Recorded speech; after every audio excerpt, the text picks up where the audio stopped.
Thank you very much for visiting my channel. If not difficult, like and subscribe to my channel to always be aware of events. Thank U.S.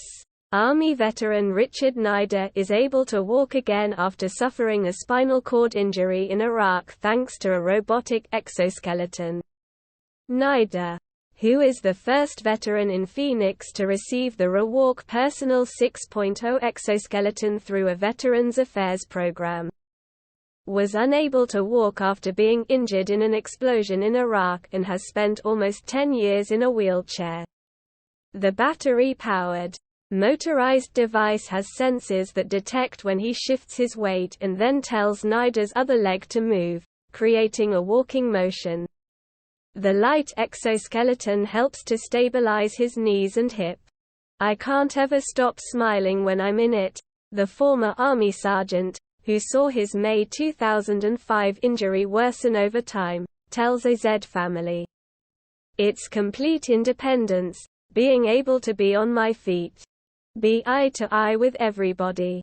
The battery-powered system from ReWalk Robotics features a light, wearable exoskeleton. There are motors at the hip and keen joints and a battery pack worn on a person's back. The device has sensors to detect changes in a person's center of gravity. It then prompts the person to take a step and move the opposite leg. The device received FDA approval about 8 years ago. The company, with offices in Israel, Germany and the U.S., works with Veterans Affairs to provide the machine on a trial basis once that trial has been completed.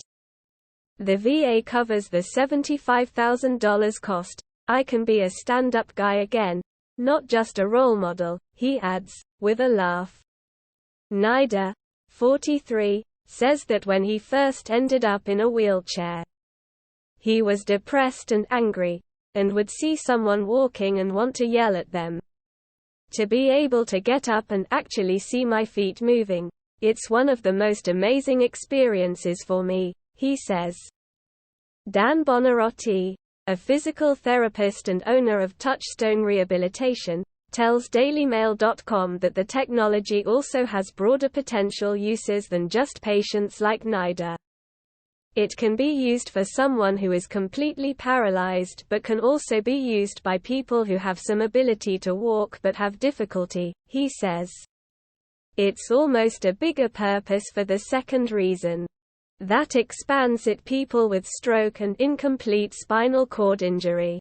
The technology behind the ReWalk has been in development for many years and received FDA approval about 8 years ago. The groundbreaking device costs $75,000, but the VA has been trialing it since 2015 so that people can be trained and take it home for a short rental period, logging their experience with it, to make sure they're using it properly. To be able to offer something that can literally get them walking at a functional capability, the first of its kind, he says. According to Bonarotti, it takes 28 sessions over about 2.5 months for a patient to be fully trained to use the exoskeleton. For his part, Nieder is planning to take the ReWalk in his sidecar for next year's bike ride to Sturgis, Michigan with fellow combat veterans. I'll have legs and be able to walk with everybody instead of rolling with everybody, he tells a Z family. Nieder emphasizes that wife has been his driving force of support for the past decade. He lives with his wife, Kerry, in a home in the valley. It's more than freedom. It's complete independence, being able to be on my feet, to be eye to everybody, he explains. The biggest disability is not my inability to walk, but the way I was looking at things. It was the mental side of it. Once I figured that out, I was able to just start moving forward and realize I can do everything everybody else is doing. I just do it a little bit differently. If you liked the video, please like and subscribe to my channel to stay up to date. Peace for everyone.